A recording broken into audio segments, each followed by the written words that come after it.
Bonjour à tous, bienvenue dans cette troisième partie sur comment créer une espèce de clone de Space Sea Vendor en HTML JavaScript. La dernière fois, on en était là, c'est-à-dire qu'on avait nos ennemis qui se déplaçaient bien, qui tiraient des missiles. Nous, on était capable de déplacer notre vaisseau et de tirer des missiles aussi. Et c'est à peu près tout. Quand on touchait un truc, en fait, il se passait rien. Le missile continuait à traverser, et quand eux nous touchaient, il se passait rien non plus. Ça se contentait de nous traverser. Donc, histoire de faire un vrai jeu de tir, on va aujourd'hui apprendre à gérer le système de collision. Donc, globalement, c'est quand un missile va toucher, il faut que ça détruise un truc. Et si possible, ce que ça a touché, sinon c'est pas drôle. Donc pour ça, on va implémenter très rapidement un système de collision assez simple. Le principe, c'est quoi? C'est que globalement, quand un de nos missiles est dans le périmètre d'un alien, cet alien est détruit. Ça, c'est l'étape de base, donc il doit disparaître. Ok. Et deuxième temps, histoire que ça soit pas juste une disparition, on va créer une espèce de pseudo-explosion grâce à un effet de particules. Comme ça, on verra aussi les bases sur les particules. C'est parti. Donc le système de collision, il se contente juste de vérifier si notre missile est dans le périmètre d'un des aliens. Si c'est le cas, il va le supprimer. Le principe de base, il est là.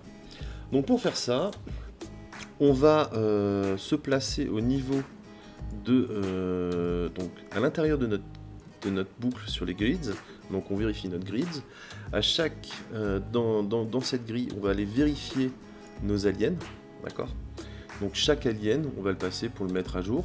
Et à ce moment-là, c'est-à-dire au moment où on check chaque alien présent dans la grille, on va aussi vérifier si cet alien n'est pas en collision avec un missile.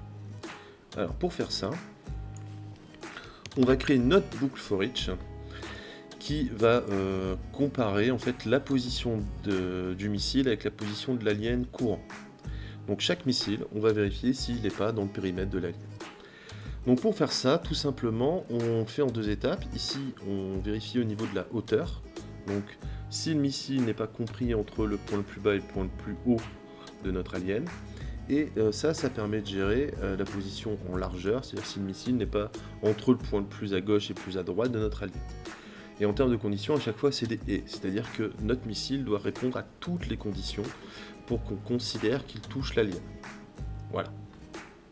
Une fois qu'on a fait ça, on va venir ici faire deux choses. La première, c'est supprimer l'alien. On le supprime du tableau. Et la seconde, c'est on supprime le missile. On supprime les deux éléments. Les deux éléments sont détruits, donc disparaissent de l'écran. Enfin, logiquement. Hop, on va même le faire comme ça. Je ne vois pas pourquoi j'ai rajouté un espace. Donc, si je pars du principe, logiquement, maintenant, si je tire et que je touche un alien, il devrait disparaître. Est-ce que c'est le cas? Oui, c'est le cas. C'est super. Ah, juste pour info, pour que ça aille plus vite, j'ai diminué le nombre d'aliens présents à l'écran. Donc, pour rappel, ça se fait ici. Dans la classe grille. Voilà, j'ai passé un cinquième et deux cinquièmes au lieu d'un tiers et deux tiers, parce que comme à un moment je vais devoir tout détruire, c'est pour que ça prenne pas des plombs. Voilà. Alors, comment on a fait ça? Tableau missile, on a récupéré chaque missile, on a récupéré leur index pour pouvoir le supprimer, ce qu'on a fait aussi pour les aliens. Donc on a récupéré chaque alien plus l'index de cet alien dans le tableau. Pour pouvoir supprimer quand s'il y a besoin. Donc là, on a un système de collision extrêmement basique, c'est-à-dire que nos missiles touchent bien les aliens, et quand c'est le cas, ça le fait disparaître, c'est super, c'est magnifique. On va faire exactement la même chose au niveau des missiles aliens, d'accord? C'est parti, donc c'est à ce niveau-là. Donc je fais tout pareil, sauf que là, je me contente quand il nous touche, pour l'instant, de supprimer l'alien. De supprimer le missile, pardon. Mais sinon, c'est exactement la même chose. Hop, ça, on va le raccourcir. Ok. Donc, logiquement, maintenant aussi, quand un missile alien va me toucher, il devrait disparaître. Ce qui est le cas. On voit bien ici, les missiles disparaissent. C'est magnifique. Donc je tire, ça fait disparaître à la fois mon missile et l'alien. Ah, j'ai peut-être fait une erreur. Donc le missile, il disparaît, et quand je les touche, ils disparaissent. Super. Donc système de collision de base, check. Deuxième élément, maintenant, je voudrais qu'il y ait une espèce de pseudo-explosion quand je touche un ennemi ou quand un ennemi me touche. Pour ça, on va créer des particules, un système de particules. Donc on va créer une classe particule qui en constructeur va prendre comme paramètre une position, donc x et y, une vitesse de déplacement, un rayon et une couleur. Parce qu'on voudrait générer des explosions de différentes couleurs, pourquoi pas. Pardon. Donc les caractéristiques de notre particule, ça sera déjà ce qu'on lui passe en paramètre, plus une opacité, donc une transparence. Au départ, on l'a défini à 1, c'est-à-dire que pleinement opaque. Et l'objectif, c'est de la rendre de plus en plus transparente au fil du temps. Ok. La fonction de dessin, on va se contenter de dessiner un cercle qui prendra en paramètre le rayon qu'on a déterminé ici et la couleur qu'on a déterminée aussi, tout simplement. La seule différence, c'est qu'on met un c.save et un c.restore, juste parce que les paramètres de style qu'on va déterminer ici, on ne veut qu'ils ne s'appliquent que là. Donc ils vont, ici on vient sauvegarder le contexte général, donc les styles qui sont déjà présents. On vient créer notre fonction avec nos styles propres, donc on vient créer notre cercle avec sa couleur, machin bidule, et à la fin on vient restaurer le contexte général, donc on reprend les styles qui ont été définis avant. Voilà, c'est juste pour comprendre à quoi ça sert. Et enfin, notre fonction de mise à jour, on va mettre à jour les positions x et y. On va aussi gérer la transparence, c'est-à-dire que si l'opacité, donc si notre particule est visible, on va faire baisser son opacité. Donc on va la rendre de plus en plus transparente au fil du temps. Et une fois qu'on a fait ça, on la dessine. Ok. Donc ça, on va gérer une particule grâce à cette classe. Revenons dans notre système de collision missile-ennemi et générons des particules. Alors, petit détail, les particules, on les gère exactement comme les missiles, c'est-à-dire qu'on crée un tableau dans lequel on vient stocker toutes les particules, leur position, enfin, on vient stocker tous les objets particules dedans. Toutes les particules à l'écran. Ok. Donc, pour générer mon explosion, je vais passer en fait par une boucle, parce que une seule particule, ça fait pas super. Donc, je vais venir créer une boucle qui va me générer, là pour le cas, 12 particules. Et à chaque fois, donc, je vais implémenter mon tableau de particules en rajoutant une nouvelle particule, dans laquelle je passe comme paramètre le centre à la fois sur la largeur et la hauteur de mon alien, donc l'explosion part du centre de l'alien. On lui donne une vitesse qui va être aléatoire, enfin à peu près aléatoire, grâce au math random. C'est-à-dire que cette fonction, je vous le rappelle, elle va vous renvoyer un chiffre entre 0 et 1. Ok, donc de façon aléatoire. Et ici, on va juste lui dire, bah voilà, je veux que tu me génères un nombre aléatoire, auquel tu vas retirer 0,5, parce que... bon, on pourrait mettre autre chose, mais bon, pourquoi pas. Et ensuite, tu multiplies tout ça par 2. Même chose pour le Y. Enfin, ce qu'on va faire aussi, c'est qu'on va déterminer un rayon aléatoire. Donc, pour déterminer ce rayon aléatoire, je veux, même chose, un math random, que je vais multiplier par 5, et auquel je vais, quoi qu'il arrive, ajouter 1, pour que mon rayon soit au minimum de 1. Parce que comme math random peut renvoyer 0, si je rajoute pas ce 1, je vais avoir des particules qui n'ont pas de rayon. Ce qui est un peu inutile. Et je vais définir une couleur qui sera à rouge. Donc voilà, ça devrait me générer 12 particules rouges avec une taille et une vélocité, une vitesse de déplacement qui est aléatoire. Allons-y, je sauvegarde, je tire. Bam bam bam, je fais mon système de collision, et là, ça disparaît bien, mais je n'ai pas mon effet d'explosion. Pourquoi ça ? Simplement parce que là, on a créé des particules qu'on a mises dans le tableau, mais à aucun moment, on lance la fonction update sur nos particules.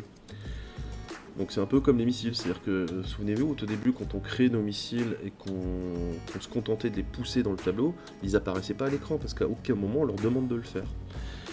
Donc pour pouvoir faire apparaître nos particules, on va créer une boucle for each, qui va parcourir justement le tableau des particules en récupérant chaque élément plus l'index, donc sa position dans le tableau.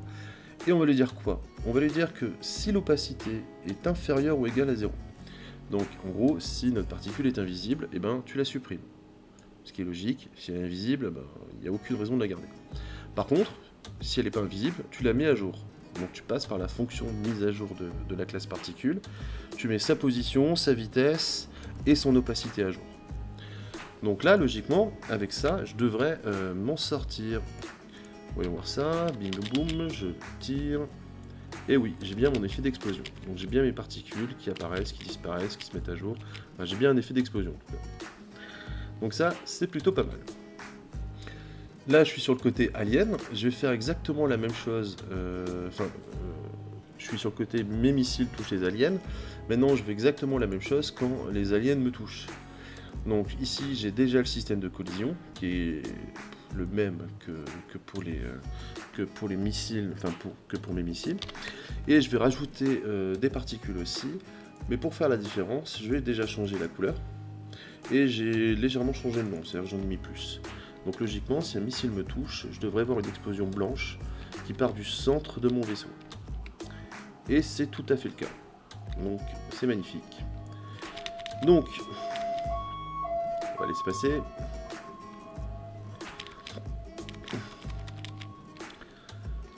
Donc, maintenant que j'ai fait ça, j'ai mes ennemis qui disparaissent, un phénomène d'explosion, quand on me touche, j'explose aussi, sauf que je ne perds jamais, et c'est un peu gênant.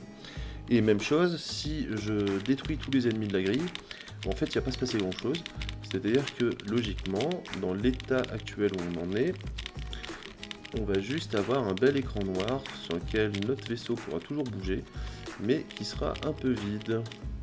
Bon, ça va suffire, ça. Ouais. Exactement ça, c'est-à-dire que j'ai bien un écran noir, mais c'est tout, quoi. Il se passe plus rien. Ce qui est logique, vu que ma grille elle est terminée, donc j'ai plus d'ennemis. Maintenant, ce qui serait intéressant, c'est qu'à chaque fois qu'on finit une grille, comme c'est le cas là, il y en a une nouvelle qui apparaisse. Alors pour faire ça, c'est un peu plus compliqué, tout simplement parce qu'on va devoir modifier 2-3 trucs. Notamment, on va passer par une fonction d'initialisation. Donc mes variables, je vais les définir sans rien leur affecter. Okay. Et je vais créer une fonction que je vais appeler init, soyons originaux, qui elle va justement venir affecter des valeurs à ces variables, enfin va vraiment venir les initialiser.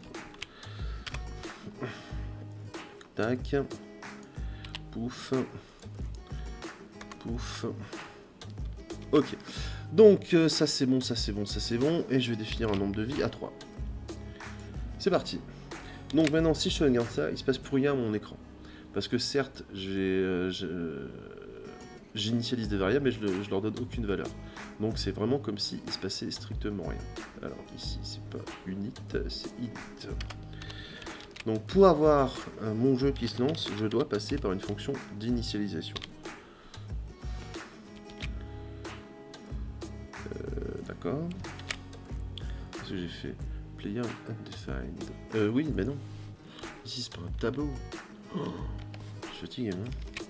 Ok, allez. Donc, j'ai créé ma fonction d'initialisation et je l'appelle en premier lieu pour qu'elle se lance au moins une fois. Ce qui me paraît tout à fait cohérent. Celle-ci, elle va nous permettre, en fait, de pouvoir relancer le jeu si, par exemple, on perd toutes nos vies, c'est de repartir à zéro. Mais déjà, dans un premier temps, on va essayer de gérer comment on peut réimplémenter une grille toute neuve, toute belle, quand on a fini la précédente. Bien, bam, boum. Ok, c'est parti. Pour ça, on va aller dans nos grilles. Hein, et on va juste implémenter ces quelques lignes. Globalement, on va aller vérifier que combien il reste d'aliens présents dans notre grille. Et s'il n'y en a plus, si c'est égal à 0, et que notre grille est égale à 1, parce que ça suffit largement, on va venir en fait tout simplement supprimer notre grille. Voilà, on la supprime et on en crée une nouvelle. Parce que comme elle n'a plus d'aliens, elle n'a plus de raison d'exister, donc on la supprime et on en crée une toute nouvelle, toute belle. Donc maintenant, si je fais ça, que je détruis tous les ennemis, bim bam boum bam boum bim, ça vite. Pas vite, encore faut-il être doué. Hop là. Allez. Ça va faire comme avant. Le dernier va me prendre la tête. Ah, je suis pas très bon. Ah, non, c'est abusé ça. Zoom, voilà, donc j'ai touché le dernier alien et au moment où il a été détruit, j'ai bien une nouvelle grille qui est apparue. C'est-à-dire que globalement je peux jouer quasiment à l'infini à ce jeu. C'est magnifique. Ce qu'il faudrait maintenant, c'est implémenter la défaite. Parce que là globalement j'ai une espèce de scénario de level up. C'est-à-dire qu'à chaque fois que je détruis une grille, je passe à une grille suivante. On pourrait même imaginer faire des grilles un peu différentes. C'est-à-dire randomiser certains paramètres, comme la vitesse de déplacement, la vitesse de tir, ce genre de choses. Alors, on va pas le faire maintenant, on verra ça dans la prochaine vidéo. Mais en tout cas, je peux, quoi qu'il arrive, continuer à jouer. Ce qui serait intéressant maintenant, c'est quand on n'a plus de vie, que le jeu s'arrête. Ça indique qu'on a perdu, qu'on n'est pas très bon, et qu'on puisse tout recommencer à zéro. Donc pour faire ça, dans ma fonction d'initialisation, j'ai défini un nombre de vie à 3. Donc, au niveau de ma détection de collision, donc quand un missile alien touche mon vaisseau, je vais implémenter une fonction qu'on va appeler Lost Life, bim, qui va être toute bête, elle est là, qui va se contenter de dire, voilà, tu diminues le nombre de vies, d'accord, donc tu fais nombre de vies moins 1, et si nombre de vies est inférieur ou égal à 0, donc si tu n'as plus de vie, tu affiches un message d'alerte perdu, tu es un loser, et tu réenclenches ta fonction d'initialisation, donc en fait tu remets le plateau à 0, tu remets tout à 0. On va essayer de perdre ses vies, bon logiquement là je devrais les perdre, voilà. Donc je me suis fait toucher un certain nombre de fois, logiquement 3, on va vérifier ça après. Et j'ai bien mon message qui indique que j'ai perdu, et si je clique sur OK, j'ai bien tout qui se réinitialise. Enfin, à part une particule qui est restée en place. Alors 1, 2, 3. J'ai bien mes 3 vies, je réinitialise. 1, 2, 3. C'est nickel. Alors un petit bug, parce que je sais qu'il va se déclencher, je vais essayer de me faire toucher à chaque fois quand je me déplace. Voilà. Là, j'étais appuyé sur un déplacement de gauche. Si je réinitialise, mon déplacement de gauche continue. Et si j'essaie d'aller à droite, eh ben, ça bug. Pourquoi? Parce que au moment où j'ai réinitialisé mon plateau de jeu, le key press left était à true. C'est-à-dire que le jeu considère que je suis appuyé sur ma touche gauche. Donc au moment de ma fonction d'initialisation, il faut bien faire attention à ce que mes touches soient elles aussi réinitialisées à faux. Alors c'est arrow left, point pressed, égale false. On va faire la même chose sur le right. Ok,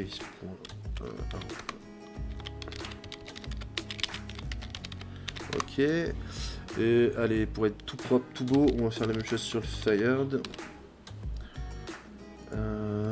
Point pressed. Oups. Case fire, ouais c'est ça, égal false. Bim bam boum. Donc logiquement maintenant, on va retenter de la même chose. Donc je me déplace en faisant toucher, bim, et là sur la droite. Donc tout à l'heure j'aurais eu le bug, c'est-à-dire que j'aurais continué à me déplacer sur la droite. Ici, c'est plus le cas, parce que j'ai remis à 0 toutes mes touches. Donc j'ai vraiment une fonction de remise à 0 qui remet vraiment à 0. Tout le contexte et tout l'environnement du jeu. Voilà, c'est tout pour aujourd'hui, parce que c'est déjà pas mal. Dans la prochaine vidéo, on va voir plusieurs choses. On va voir déjà comment on gère le score, comment on gère l'écran de démarrage, comment aussi on peut rajouter des ennemis un peu différents.